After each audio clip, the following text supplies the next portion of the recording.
Hello YouTube, Levi666 coming at you with another Magic the Gathering deck tech.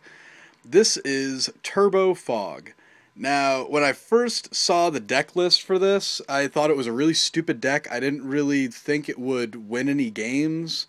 And then I started watching some versus matches on YouTube, and so I was like, alright, fuck it. I'll build this deck. It's cheap to build, and I built it last night, played with my buddies, and went 5 out of 7. And the two that he won, honestly, were just, I mean, it was bad draws on my part, bad hands I shouldn't have kept. I was still kind of learning the deck and feeling it out.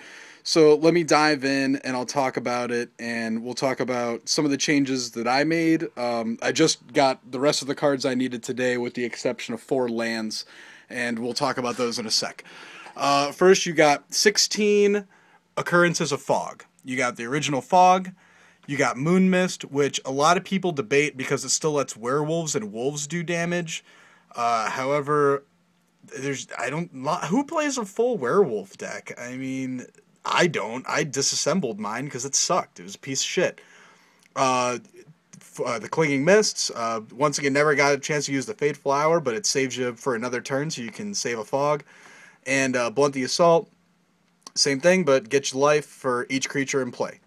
Good against like anyone who's using burn or anything to try to kill you, since their creatures can't. That was sort of what I was doing last night. My buddy was playing a was it Jund, 3-colored Jund kind of zoo style deck, and he ended up using like a lot of, volt charges and shit to try to kill me.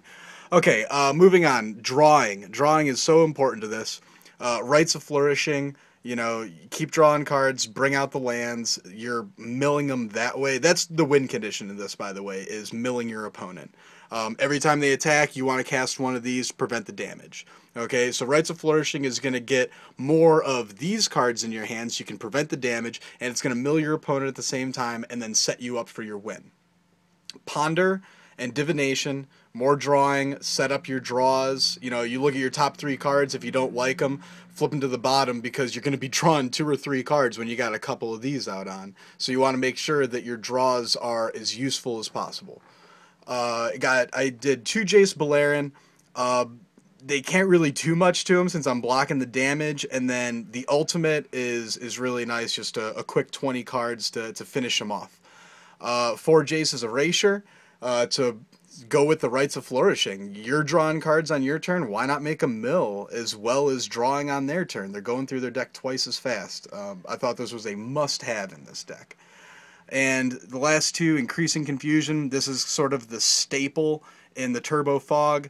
When you're ready to pop and you're ready to blow this thing up, you just cast it for the 1 and get it in your graveyard, and then flash it back, so you do the twice as many cards, tap out all your lands, and hopefully mill them out right then and there. Extra support, 2 Beast Withins, aka Beast with Win. Holla.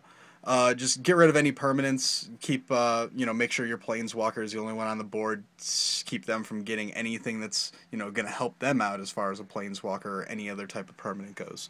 When I was playing Burn, I used this to destroy his only red instance of land, and that really, really helped out a lot. Elixir of Immortality. 5 life, gaining life, and then reshuffling everything back into your library. Really cool about this too is if you get a shitty hand, a shitty draw. Oh, if you got a shitty hand, you started out wrong. But if you get a shitty draw, use the Elixir of Immortality, reshuffle everything, and and see what happens. It helped me out once when I was playing, and also with getting all your fog effects and everything back, and your draw effects back into the deck. Great way to go. And the 5 life against Burn. It's going to save your ass. Land base. I'm doing 13 forests and 9 islands. I do need 4 hinterland harbors. I wasn't going to spend $5 a piece, especially when I have a kick-ass trade binder. So I'll just be trading for them this weekend. But I'm probably going to pull out, a forest and 3 islands or something when I pop them in. I'm going to kind of play test around with that. But I think this is a good curve to go with anyways. The only double instance is Jace. You have double blue. And yeah, and that's it. So I'm going to quit ranting and bullshitting. You guys comment, rate, subscribe. Let me know what you think.